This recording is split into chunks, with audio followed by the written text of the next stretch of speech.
दोस्तों, इस कहानी का भाव है, वो चाहे तो कौन मारे, वो चाहे तो कौन बचाए। केरल देश में एक मेधावी राजा राज्य करते थे। काफी दिनों के बाद उनके घर में एक संतान हुई। वो संतान अभी शिशु अवस्था में ही थी कि दुश्मनों ने उस राज्य में हमला कर दिया। इस युद्ध में राजा और उनकी रानी मारे गए। तब वहां की धाय ने चुपके से उस बच्चे को बाहर निकाला और कुंतलपुर ले गई। धाय मेहनत मजदूरी करके राजकुमार का पालन पोषण करने लगी। उस संतान का नाम था चंद्रहास। चंद्रहास बड़ा ही सुंदर था, बहुत सरल तथा विनयी था। और कहते हैं कि जो अनाथ हो जाता है, जिसके कोई नहीं होता, जिसका कोई सहारा नहीं होता, उसका आश्रय भगवान श्री कृष्ण हो जाते हैं। वे उसके आश्रय बन जाते हैं। अनाथ बालक चंद्रहास को उनके बिना कौन आश्रय देता। उनकी प्रेरणा से एक दिन नारद जी घूमते हुए कुंतलपुर पहुंचे और बालक को अधिकारी समझकर उन्हें उसे एक शालिग्राम की मूर्ति देकर मंत्र बताकर चले गए। नन्हा बालक देवर्षि नारद की कृपा से हरिभक्त हो गया। अब जिस समय वह अपने आप को भूलकर अपने कोमल कंठ से भगवान का नाम गान करता और नृत्य करता, देखने वाले उसके नृत्य से, उसके गान से मुग्ध हो उठते। चंद्रहास को प्रत्यक्ष दिखता कि उन्हीं की उम्र का एक बालक, सुंदर सांवला बालक, हाथ में मुरली लिए उनके साथ नाच रहा है, गा रहा है। और चंद्रहास और भी तन्मय हो जाता। कुंतलपुर के राजा परम भक्त थे, संसार के विषयों से अलग थे। उनके कोई पुत्र था तो नहीं, केवल चंपकमाली नाम की कन्या थी। महर्षि गालव को राजा ने अपना गुरु बनाया था और गुरु के उपदेशानुसार वे भगवान के भजन में ही लगे रहते। राज्य का पूरा प्रबंध उन्होंने मंत्री दृष्ट बुद्धि को दिया था। मंत्री की पृथक भी बहुत बड़ी संपत्ति थी और कुंतलपुर तो एक प्रकार का वही शासक था। दृष्ट बुद्धि मंत्री के एक पुत्र मदन था और उनकी राजकाज में सहायता करता था। और उसकी एक बेटी थी जिसका नाम विषया था, बहुत सुंदर कन्या थी। मंत्री की रुचि केवल राजकार्य और धन एकत्र करने में ही थी, किंतु उनके पुत्र की भगवान में भक्ति थी। वो साधु संतों की सेवा करता। इसलिए मंत्री के महल में जहाँ विलास और राग चलता, वहीं कभी कभी संत भी एकत्रित हो जाते, भगवान की पावन कथा हो जाती। इन कार्यों में रुचि न होने पर भी मंत्री अपने पुत्र को रोकता नहीं था। एक दिन मंत्री के महल में ऋषिगण बैठे थे, भगवान की कथा हो रही थी। उसी समय सड़क पर भवन के सामने भगवान नाम का कीर्तन करते हुए चंद्रहास निकले।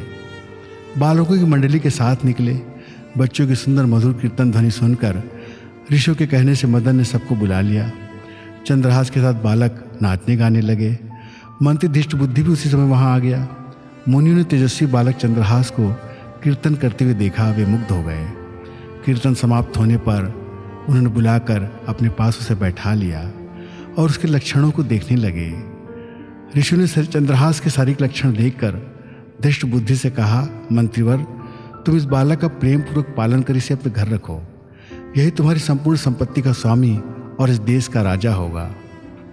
दृष्ट बुद्धि को लगा कि सड़क का यह आवारा भिखारी बालक मेरी संपत्ति का स्वामी होगा। उसे बहुत बुरा लगा। वो तो अपने लड़के को राजा बनाने का ख्वाब देख रहा था। अब एक भिक्षुक और भिखारी लड़का उसकी सारी इच्छाओं को नष्ट कर दे, ये उसे सहन नहीं हो रहा था।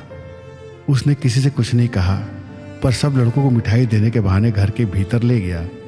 मिठाई देकर दूसरे लड़कों को तो उसने विदा कर दिया, केवल चंद्रहास को रोक लिया और एक विश्वासी वधू को बुलाकर उसे चुपचाप समझाकर चंद्रहास के साथ भेज दिया। बधिक ने भारी लोभ के कारण चंद्रहास को एक सुनसान जंगल में रात के समय ले गया। चंद्रहास समझ गया कि मुझे किस उद्देश्य से यहाँ लाया है। चंद्रहास ने कहा, भाई तू मुझे भगवान की पूजा कर लेने दो, तब मारना। वधिक ने अनुमति दे दी। चंद्रहास ने भगवान शालिग्राम की मूर्ति निकालकर उसकी पूजा की और उनके सम्मुख गदगद कंठ से स्तुति करने लगा। भोले बालक का सुंदर रूप और मधुर स्वर सुनकर वधिक की आंखों में आंसू आ गए। उसका हृदय एक निरपराध बालक को मारना स्वीकार नहीं करता था, परंतु उसे मंत्री का भय था। उसने देखा कि चंद्रहास के पैर में 6 उंगलियां हैं। बधिक ने तलवार से चंद्रहास के पैर की एक उंगली काट ली और बालक को वहीं छोड़कर लौट आया। बधिक वहां आकर वापस दृष्ट बुद्धि को बताया कि महाराज, मैंने उसका काम तमाम कर दिया है और उसके मारने का ये सबूत और उस पैर की उंगली राजा को दिखा दिया। दृष्टबुद्धि बहुत प्रसन्न हुआ। कुंतलपुर राज्य के अधीन एक छोटी रियासत थी, चंदनपुर। वहाँ के नरेश कुलिंदक किसी कार्य से बड़े सवेरे वन की ओर से घोड़े पर जा रहे थे। उनके कानों में बड़ी मधुर भगवान नाम कीर्तन की ध्वनि पड़ी। पैर की उंगली कटी हुई थी। उस पीड़ा से भूमि में पड़े पड़े चंद्रहास करुण कीर्तन कर रहा था। राजा ने कुछ दूर से बड़े आश्चर्य से देखा, एक छोटा देवकुमार जैसा बालक भूमि पर पड़ा है। उसके चारों ओर अद्भुत प्रकाश फैला है। वन की हिरणियां उसके पैर चाट रही हैं। पंछी उसके ऊपर पंख फैलाकर छाया किए हुए हैं और उसके लिए वृक्षों से पके फल ला रहे हैं। राजा के और पास जाने पर पशु पक्षी वन में चले गए। राजा के कोई संतान नहीं थी। उन्होंने सोचा कि भगवान ने मेरे लिए इस सुंदर वैष्णव देवकुमार भेजा है। घोड़े से उतरकर बड़े स्नेह से चंद्रहास को उन्होंने गोद में उठाया, उसके शरीर की धूल को पोंछी और उन्हें अपने साथ राजभवन में ले आए।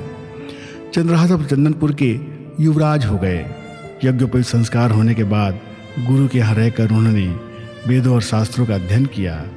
राजकुमार के योग्य अस्त्र शस्त्र चलाना तथा नीति शास्त्र आदि सीखा। अपने सद्गुणों से वे राज परिवार के लिए प्राण के समान प्रिय हो गए। राजा ने राज्य का भार उन्हीं पर छोड़ दिया। राजकुमार के प्रबंध से छोटी सी रियासत हरि गुणगान से पूर्ण हो गई। घर घर हरि चर्चा होने लगी। सब लोग व्रत करने लगे। पाठशालाओं में हरि गुणगान जरूरी हो गया। चंद्रपुर रियासत की ओर से कुंतलपुर को 10,000 स्वर्ण मुद्रा कर के रूप में प्रतिवर्ष दी जाती थी। चंद्रहास ने उन मुद्राओं के साथ और भी बहुत से धन लेकर उपहार भेजे। दृष्टबुद्धि ने जब चंदनपुर राज्य के ऐश्वर्य और वहाँ के युवराज के सुप्रबंध की बहुत तारीफ सुनी, तब स्वयं वहाँ की व्यवस्था देखने के लिए वो आ गया। राजा तथा राजकुमार ने उनका हृदय से स्वागत किया। यहाँ आकर जब दृष्टबुद्धि ने चंद्रहास को पहचाना, तब उसका हृदय बेचैन हो गया। उन्होंने इस लड़के को मरवा डालने का पूरा निश्चय कर लिया था। बाहर से स्नेह दिखाते हुए वो राजकुमार से मिला। उन्होंने एक पत्र देकर कहा, युवराज, बहुत ही जरूरी काम है और दूसरे किसी पर मेरा भरोसा नहीं। तुम ये पत्र लेकर कुंतलपुर जाओ। मार्ग में पत्र खोलने न पाए, कोई इस बात को न जाने। इसे मदन को ही देना। चंद्रहास घोड़े पर चढ़कर अकेले ही पत्र लेकर कुंतलपुर को चल पड़े। दिन के तीसरे पहर के समय वो कुंतलपुर के पास बगीचे में पहुँचे। बहुत प्यासे और थके थे। घोड़े को पानी पिलाकर एक ओर बांध दिया और स्वयं सरोवर में जल पीकर एक पेड़ की शीतल छाया में लेट गए। लेटते ही उन्हें नींद आ गई।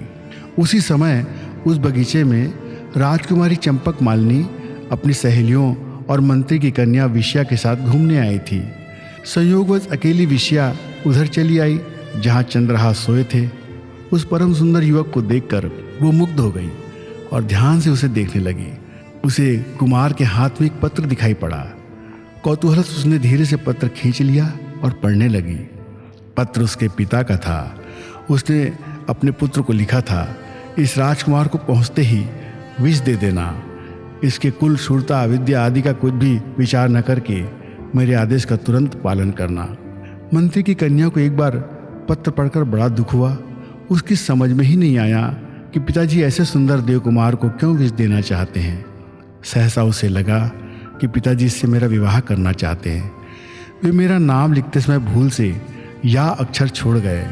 उसने भगवान के प्रति धन्यवाद दिया कि धन्य है प्रभु, पत्र मेरे हाथ लगा। कहीं दूसरे को मिलता तो कितना अनर्थ हो जाता। विषया ने अपने नेत्र के काजल से उस पत्र में विष के आगे उससे सटाकर या लिख दिया, जिससे विषया दे देना पढ़ा जाने लगा। पत्र को बंद करके उसने सोहे राजकुमार के हाथ में ज्यों का त्यों पत्र रखकर चली गई। चंद्रहास की जब नींद खुली तब वे मंत्री के घर गए। मंत्री के पुत्र मदन ने पत्र देखा और ब्राह्मणों को बुलाकर उसी दिन गोधली बेला में चंद्रहास से उन्होंने अपनी बहन का विवाह कर दिया। विवाह के समय कुंतलपुर नरेश स्वयं भी पधारे। चंद्रहास को देखकर उन्हें लगा कि मेरी कन्या के लिए यही योग्य वर है। उन्हें चंद्रपुर के शिवराज की विद्या, बुद्धि, शूरता आदि की प्रशंसा सुन रखी थी। अब राजपुत्री का विवाह भी चंद्रहास से करने का उन्होंने निश्चय कर लिया। दृष्टबुद्धि 3 दिन बाद लौटे। यहाँ की स्थिति देखकर वे क्रोध के मारे पागल हो गए। उन्होंने सोचा, भले मेरी कन्या विधवा हो जाए, पर इस शत्रु का वध मैं अवश्य करके रहूँगा। और द्वेष से अंधे हुए हृदय की यही स्थिति होती है। अपने हृदय की बात मंत्री ने किसी से नहीं कही। नगर से बाहर एक पहाड़ पर देवी का मंदिर था। दृष्टबुद्धि ने एक क्रूर शिकारी को वहां यह समझाकर भेज दिया कि जो कोई देवी की पूजा करने आए उसे तुम मार डालना। चंद्रहास को उसने ये बताकर कि भवानी की पूजा उसकी कुल प्रथा के अनुसार होनी चाहिए, शाम को देवी की पूजा करने का आदेश दिया। इधर कुंतलपुर नरेश के मन में वैराग्य हुआ। ऐसे उत्तम कार्य को करने में सत्पुरुष देर नहीं करते। राजा ने मंत्रीपुत्र मदन से कहा, बेटा तुम्हारे बहनोई चंद्रहास बड़े योग्य हैं, उन्हें भगवान ने ही यहाँ भेजा है। मैं आज ही उनके साथ राजकुमारी का ब्याह कर देना चाहता हूँ। सुबह उन्हें सिंहासन पर बैठाकर मैं तपस्या करने वन चला जाऊँगा। तुम उन्हें तुरंत मेरे पास भेज दो। मनुष्य की कुटिलता, दुष्टता, प्रयत्न क्या अर्थ रखते हैं? भगवान जो चाहे उसे कौन टाल सकता है। चंद्रहास पूजा की सामग्री लिए मंदिर की ओर जा रहे थे। मंत्रीपुत्र मदन राजा का संदेश लिए बड़ी उमंग से उस मार्ग में मिले। मदन ने पूजा का पात्र स्वयं ले लिया और यह कहकर कि मैं देवी की पूजा करके आता हूँ, चंद्रहास को उसने राजभवन भेज दिया। जिस मुहूर्त में दृष्टबुद्धि ने चंद्रहास के मारने की व्यवस्था की थी, उसी मुहूर्त में राजभवन में चंद्रहास राजकुमारी का पाणी ग्रहण कर रहे थे और देवी के मंदिर में उस वधिक ने उसी समय मंत्री के पुत्र मदन का सिर काट डाला। दृष्टबुद्धि को जब पता लगा कि चंद्रहास तो राजकुमारी से विवाह करके राजा हो गए, उनका राज्याभिषेक हो गया और मारा गया मेरा बेटा मदन, तब व्याकुल होकर वे देवी के मंदिर में दौड़े। पुत्र का शरीर देखते ही शोक के कारण उन्होंने तलवार निकालकर अपना सिर काट लिया। दृष्टबुद्धि को उन्मत्त की भांति दौड़ते देख चंद्रहास भी अपने ससुर के पीछे दौड़े। वे तनिक देर में ही मंदिर में आ गए। अपने लिए दो प्राणियों की मौत देखकर चंद्रहास को बड़ा क्लेश हुआ। उन्होंने निश्चय करके अपने बलिदान के लिए तलवार खींची। उसी समय भगवती साक्षात प्रकट हो गई। मात्रहीन चंद्रहास को उन्होंने गोद में उठा लिया। उन्होंने कहा, बेटा यह दृष्टबुद्धि तो बड़ा दुष्ट था, वो तो सदा तुम्हें मारने के प्रयास में लगा रहता था। इसका पुत्र मदन सज्जन और भगवान का भक्त था, किंतु उसने तेरे विवाह के समय तुझे अपना शरीर दे डालने का संकल्प किया था, अतः वह भी इस प्रकार उरीण हुआ। अब तू वरदान मांग। चंद्रहास ने हाथ जोड़कर कहा, हे माता, आप प्रसन्न हैं तो ऐसा वर दे जिससे श्री हरि में मेरा अविचल भक्ति और जन्म जन्मांतर तक बनी रहे। इस दुष्ट बुद्धि के अपराध के लिए आप इसे क्षमा कर दें। मेरे लिए मरने वाले इन दोनों को आप जीवित कर दें और दुष्ट बुद्धि के मन की मलिनता का नाश कर दें। देवी तथास्तु कहकर अंतर्धान हो गई। दुष्ट बुद्धि और मदन जीवित हो गए। दुष्ट बुद्धि के मन का पाप मर गया। चंद्रहास को उन्हें हृदय से लगाया और वे भी भगवान के परम भक्त हो गए। मदन तो भक्त था ही, उसने चंद्रहास का बड़ा आदर किया। सब मिलकर आनंद से घर लौट आए। यदि आप भगवत मार्ग पर हैं और कोई आपका कितना भी बुरा करना चाहे, बुरा नहीं कर सकता, बल्कि उसका खुद बुरा हो जाता है। इस कहानी का यही भाव है। उम्मीद है दोस्तों आपको अच्छी लगी होगी।